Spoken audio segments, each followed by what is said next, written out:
Аналог продолжают отключать. Подробности перехода на цифру в Якутии у наших корреспондентов. Пекарня в Нижнем Куранахе ежедневно радует жителей свежей выпечкой. Покупатели в восторге. Самая настоящая битва снеговиков. В Москве прошел необычный арт-фестиваль.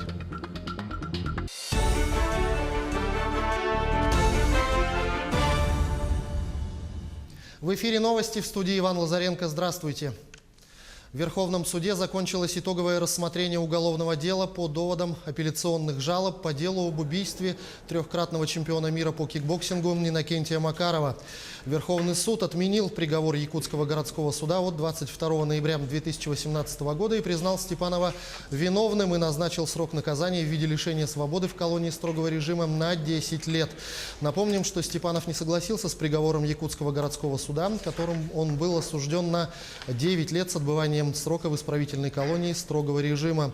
Он и его адвокаты обжаловали на решение суда 16 января. Второй ответчик по делу Острелин также подал апелляцию. Он был признан виновным в укрывательстве преступления и приговорен к штрафу в 180 тысяч рублей.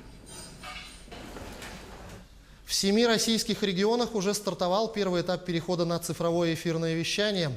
О том, как и когда это произойдет в Якутии, расскажет Ольга Башук. Цифровое эфирное телевидение – это начало нового этапа вещания во всем мире. Так называемая цифра пришла на смену аналоговому телевещанию. С 2018 года аналог постепенно вытесняется и в течение текущего года будет полностью отключен, как это уже сделано во многих странах мира.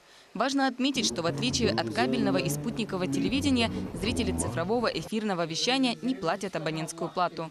В 2017 году была завершена федеральная целевая программа, по которой в Республике Саха-Якутия на территории было построено 211 телебашен цифрового вещания. 95%, а это 390 населенных пунктов, у нас охвачены цифровым вещанием. И сейчас у населения, конечно, возникает очень много вопросов, каким образом настроить свой телевизор, чтобы можно было смотреть и цифровые телеканалы, и НВК Саха, Якутия-24 в том числе. Сейчас в Якутии, чтобы смотреть цифровое и аналоговое телевещание, не нужно переключать антенны, рассказывает сотрудник российской телевизионной и радиовещательной сети Николай Николаев. Это касается тех телевизоров, которые не поддерживают стандарт вещания DVB-T2. Для того, чтобы нам подключить и цифровое, и аналоговое телевидение одновременно на одном телевизоре, нам понадобится в первую очередь это всеволновая антенна, которая принимает и дециметровый, и метровый диапазон. Нам нужна, которая поддерживает именно и то, и то. Это необходимо будет в магазине сказать. Так, дальше эту антенну мы подключаем к цифровой приставке. На цифровых приставках у нас есть один вход антенный для основной антенны. Ее подключаем сюда. Далее есть дополнительное гнездо, на нем, по крайней мере на этой приставке, так и написано «Выход аналогового ТВ». Сюда мы соединяем специальный переходник, который идет на телевизор, на антенное гнездо телевизора. После того, как мы присоединили это все, мы можем переключаться между аналогом и цифрой. Нажимая на кнопку «Input» на пульте телевизора.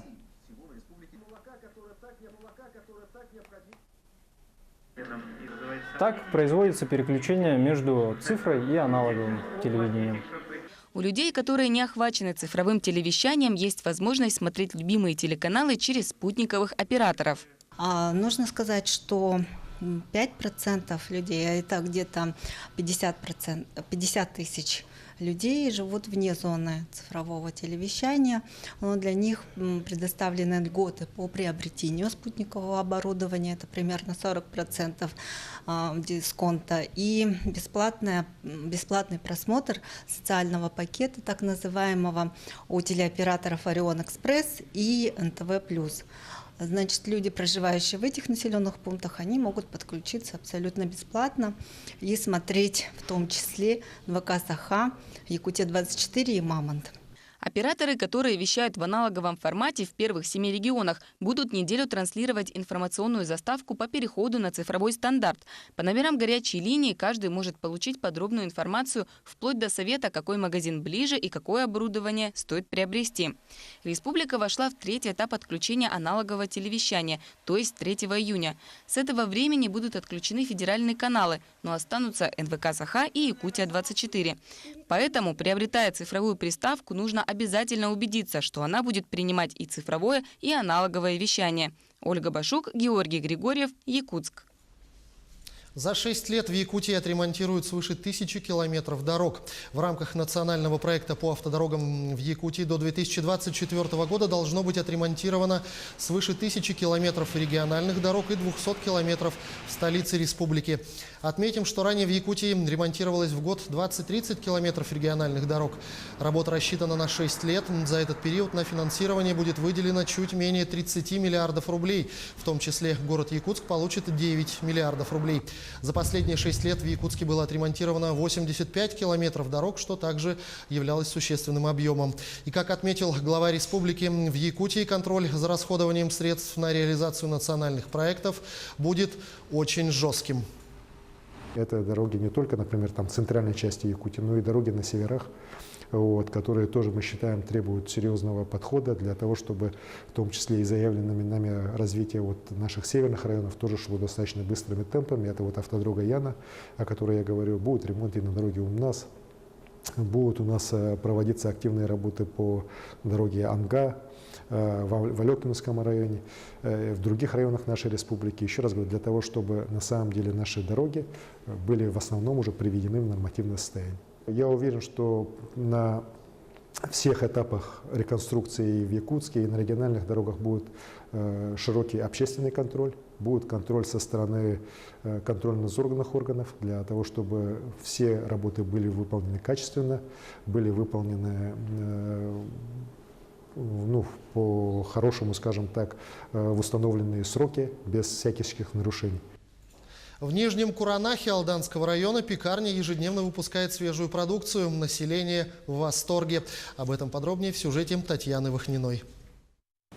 Татьяна Колосова – заведующая производством Нижнекуранахского пекарного цеха. Ассортимент продукции, изготавливаемой в цехе, состоит из 58 наименований. И о каждом блюде Татьяна знает все. Пирожки всякие разные, беляши, вот это состряпано, пицца, сосиска в тесте, шанишка, курники, мешочки слоеные в тесте, пироженки. Кулинарное великолепие выносится в зал с пылу с жару. На полках и на витринах лакомые шедевры не залеживаются. Выпечка расходится, что называется, в лед. Пирожки беру иногда. Пирожки похожи на домашние? Конечно, пирожки вкусные, свежие всегда. Вся трудовая деятельность Татьяны Колосовой прошла в торговле. В 90-х работала в алданском магазине. Последние 1,5 десятка лет трудится в Нижнем Куранахе. Помимо торгового дела, коим владеет профессионально, Татьяна освоила множество тонкостей и секретов кулинарии. Немало она может рассказать и о социальной психологии отдельных эпох. Сегодня покупатель совсем не тот, каким был 30 лет назад. Если честно, изменился. Тогда более такой стал, знаете, выборочный.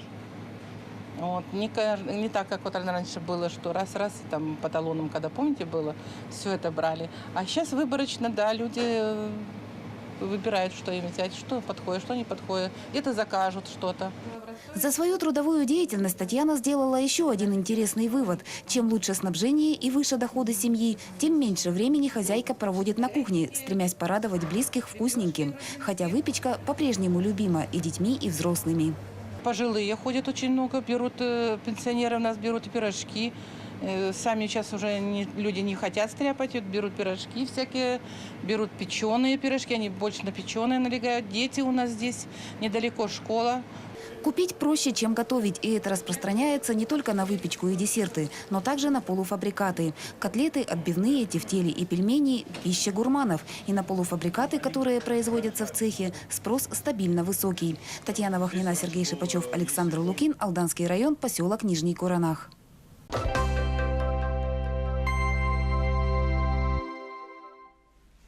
Третий соревновательный день игр «Дети Азии» прошли состязания по 4 видам спорта. Это лыжная гонка свободным стилем, хоккейные матчи, шорт-трек в гонке на дистанции 1000 метров и параллельный слалом. По последнему уже известны имена победителей. Все подробности у наших коллег. На Олимпиаде в Сочи параллельный гигантский слалом был у россиян любимым среди всех сноуборд-дисциплин. Еще бы, именно в нем самая красивая пара тех игр Вик Уайлд и Алена Завардина принесли Россию золото и бронзу, первые в истории. Попадут в летописи и победители детей Азии, как минимум в местные, ведь никогда раньше Сахалин соревнования в этой дисциплине не принимал. Выступают дети, но все по-взрослому. Квалификация, 1/8, четверть и полуфиналы. В яркой борьбе у девчонок определились претендентки на подиум. За бронзу боролись башкирка Элина Фазылова и кемеровчанка Екатерина Каганюк. Элине не повезло. Почти в самом начале она не справилась с прохождением поворота и упала. Еще более драматичным оказался женский финал. Пока сахалинка Софья Надыршина уверенно шла к финишу, ее соперница из Миаса Мария Волгина на высокой скорости снесла ограждение трассы. К счастью, госпитализация Маше не понадобилась, а Софья принесла родному острову первое золото в сноуборде. И в победе она, кажется, не сомневалась. Спасибо. Со всеми спортсменками мы не первый раз встречаемся. Ну, все знали, кто на каком уровне катается. У парней все было не менее интересным. В заезде за 3-е место лидировал уфимец Всеволод Мартынов, но упал ровно на том же участке, который оказался роковым для Марии Волгиной. Бронза у красноярца Владимира Пнева.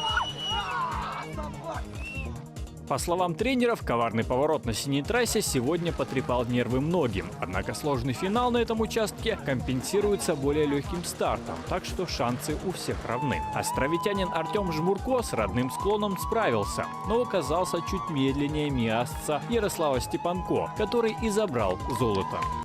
После финиша, знаете, как всегда, не понимаешь сразу же, только потом приходит. Может быть, вообще на следующий день придет понимание, что ты выиграл. Да, еще впереди старты, будем стараться. И все. Лучше просто.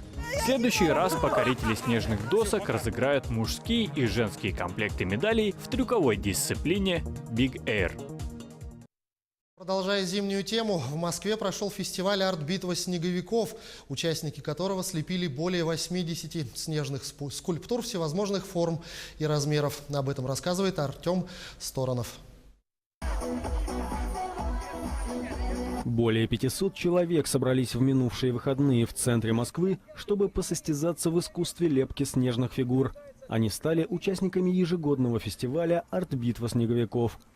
Перед взорами посетителей предстали самые разные животные, строения, сказочные персонажи, а также классические снеговики всевозможных форм и размеров.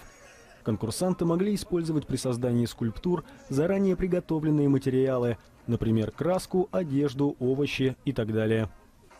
Год свиньи, а это практически свинья. Кабан. Раз у нас снеговик должен быть снеговик доброты, значит, мы решили накормить птиц, зверей зимой. Вот мы сделаем здесь кормушку. Ну а традиционная русская баба, она вот и будет кормить их. В общей сложности конкурсанты слепили более 80 фигур. Посмотреть на снеговиков пришли свыше 2000 человек. К этому часу пока все новости. Оставайтесь на нашем канале.